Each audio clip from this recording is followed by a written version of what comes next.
into reality the images I see in my mind or that the inspiration I get. But we all have that capacity, and you do not have to have any extra special nor any creative urgings to use your ability of creative visualization. You don't have to be an artist or a craftsperson or a carpenter or any of that. You just have to know it's already in you. Absolutely. So I was just going to make a quick note on what you said. The recording will actually be available on our website, www.igniteyoursoulconnection.com. And the recordings from the previous teleconferences are available. Yours should be available in a couple of days, so just keep checking back. And you could spread the word and links to anyone that is interested or may have missed it. I believe someone said that they were having a few issues with their speakers. So we'll make sure that they'll be able to at least, listen in or, listen to one of the recordings. Again, if you have any questions, please go ahead and post them on the Facebook page or press 1 on your touch-tone keypad or mobile device. I want to get into the last 2 questions. And the same ones that we ask, every one of our speakers, but definitely like to hear the different feedback from each one. The idea, the conversation around 2012 is quite prevalent these days. It's pretty popular. We'd like to know if you have any thoughts about that, any concerns or anything that's related to your topic that you'd like to share. I laugh a lot because things, when they feel good, or I find that concept about 2012 kind of funny. Because an anecdote on the side is that I have a niece who's 15 who had convinced my children that we were all going to die in 2012. Oh, my goodness. My children came home crying. They were like, we're all going to die. And I told them, baby, it's not, that's not what this is. This is a shift in awareness, a shift in consciousness, a shift in really, this is my own perception, a shift in the universal energy and how we're experiencing the world. Doesn't mean, the earth is going to implode on itself. However, all that said, and all that really believed within myself, I don't let it hold a whole lot of weight in my mind or my heart, because there's always going to be something that everyone said. In 2000 it was Y2K, right? So everybody freaked out, and it was, if it happened, we'd deal with it. If it didn't, we deal with it. So what I've tried to do relative to that is I try to watch very little TV. I'll listen to radio news, and every blue moon I'll watch TV. But I decide first how I want to be and exist in the world. And no 2012, no CBS 2, ABC, CBS News is going to, I don't allow that to take me off my path or my course. Absolutely. So my answer to that about 2012 is, it is what it is. But I decide how my life is going to be relative to any of that. It could be wonderful.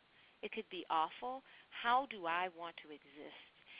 But I do believe 2012 is more about a shift in consciousness and kind of an additional level of evolution for humanity.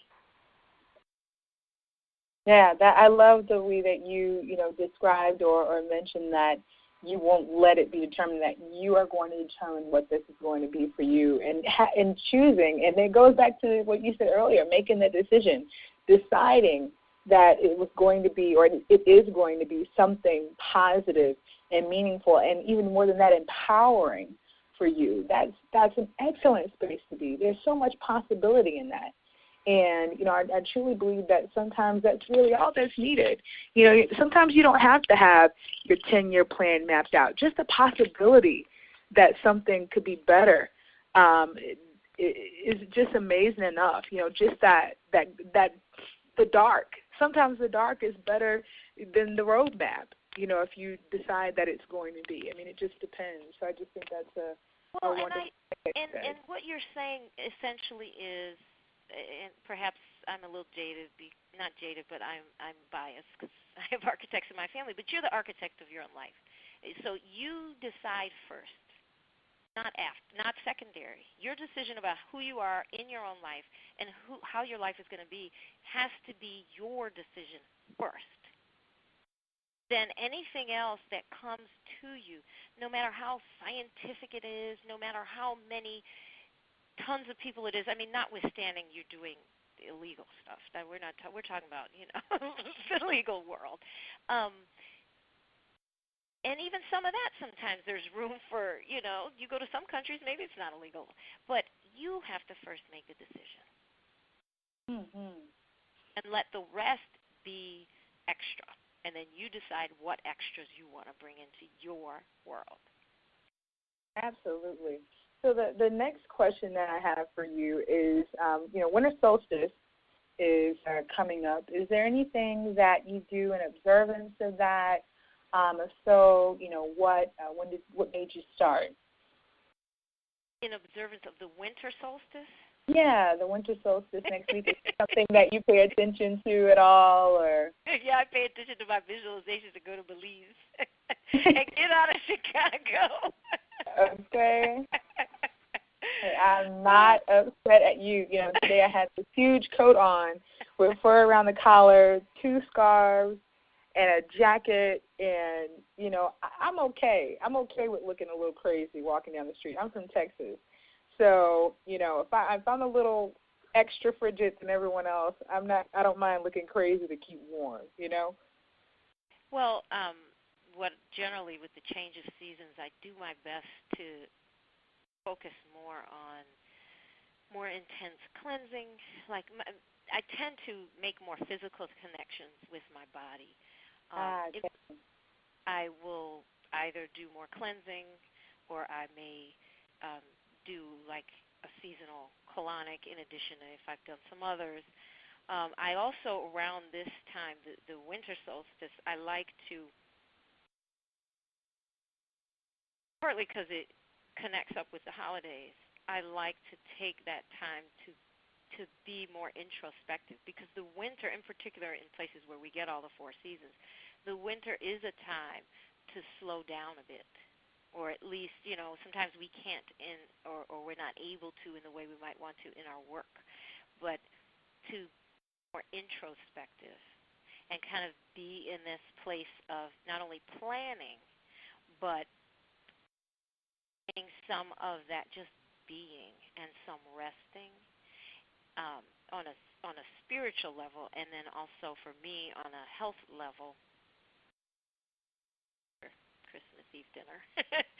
But I often take the winter time, because the summer is so energized. You've got the sun, you've got the heat, the warmth, the activity, and then that winter gives you a bit of a balance to kind of be in the opposite way, not 100%, but to really go more inward. And partly in Chicago, because of the cold, I intentionally want more, which does give me even more opportunity to be more inward. And then I use it also for myself with my business to think and project into the next year. Absolutely. Yeah. Go ahead.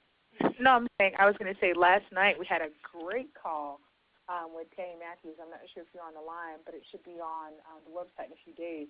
And she talks a lot about, I was saying that last night we had an excellent call with Tammy Matthews, and she spoke about detoxing and different things like that. And I know that Shemsu-t actually does a detox and cleanse with the seasons, but, the winter solstice, like you mentioned, is absolutely a great time to do that. So it's very interesting you mentioned that as well. Yeah, I was communicating a little with her, and I'm going to actually look into that, as I just also found out about a genetic health thing that was going on with me, and so since that's normally what I do. Absolutely.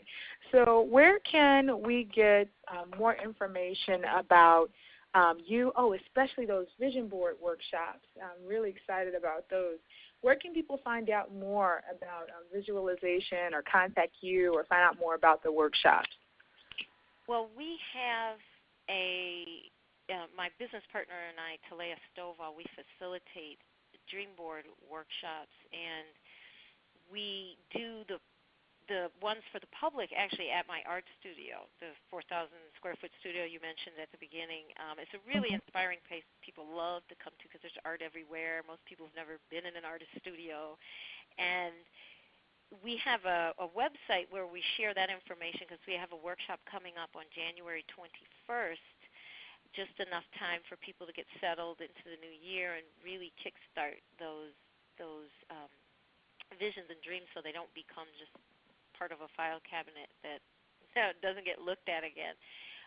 But we also have, and so that website is dreamboardworkshop.eventbrite.com. There's a video on there. There's some information. And you know what? I'm just realizing, I'm looking at it right now. The link to our website is not there. I will add that once we hang up. I don't know where it went. And that can also take you to the website that gives even additional information. But that Eventbrite page has information about the Dream Board workshop coming up in January. And in addition, Kiela and I created a CD that we've been told by some have really been inspiring to them because they can listen to it in their car, and they've given it to their mom or their other family members, and it's called 7 Secrets to Ignite Your Dreams. All right. It's 7 keys that we feel are really important for people to keep top of mind and to be aware of to really put that fire under your dreams and key into that permission giving. And so what we're doing actually for anyone who's listening to this call and has participated in this call, we have an Ignite Your Soul 2011 special for both of those. Normally the Dream Board workshop is $99 for each person, and we're cutting that in half. So we're offering it $50 off. So $49, and people get lunch. They get all you have to do is show up. And okay, and so they just go to the URL that you mentioned earlier. Yes. And they'll be able to take advantage of the promotion. That's great. And I know, hi Ms. Silva, how are you? I'm so glad, to hear that you all are partners. I had no idea. She's absolutely wonderful, and you being her partner, I bet it's truly a power team. We have a lot of fun, and it's interesting. A man asked me the other day if I would look at his vision board because he felt like it was missing something. He said, I made this dream board, and some people brought some magazines and we put it together, but I just feel like it's not finished, and then none of us got to share it. And that's something else, like I talked about earlier, enlisting support of like-minded people. So what happens also is we not only share with each other, it gets to the point where people are so networking and having such a good time, people don't want to leave. It's just really a great environment and atmosphere. And it's because it's a good 4 or 5 hours, depending on how long people want to stay. And it's important to share those visions in a safe way, if I dare say that. Absolutely. Well, I want to thank you. Thank you so much for sharing all of this great information and your service, in your business, but your service to the community. And just this great information. I'm telling you, every night I'm such a gracious host, I would say, because every night I'm inspired by the speakers and, just everything you had to say tonight. It was just really great to hear, from the stories to, some of these really hot points. I even posted one on my Facebook page already. Okay. So thank you. Thank you. Yeah, so thank you so much. Thank you for participating. Okay, so Ignite Your Soul Connection is being brought to us by Masterforce International Leadership Academy. Tonight, we really thank you for joining us, and please feel free to continue to engage and make your comments on our Facebook community page, www.facebook.com/Ignite Your Soul Connection. We look forward to tomorrow night Well, actually, there will be a guest facilitator. Shemsu-t will be the guest facilitator again, and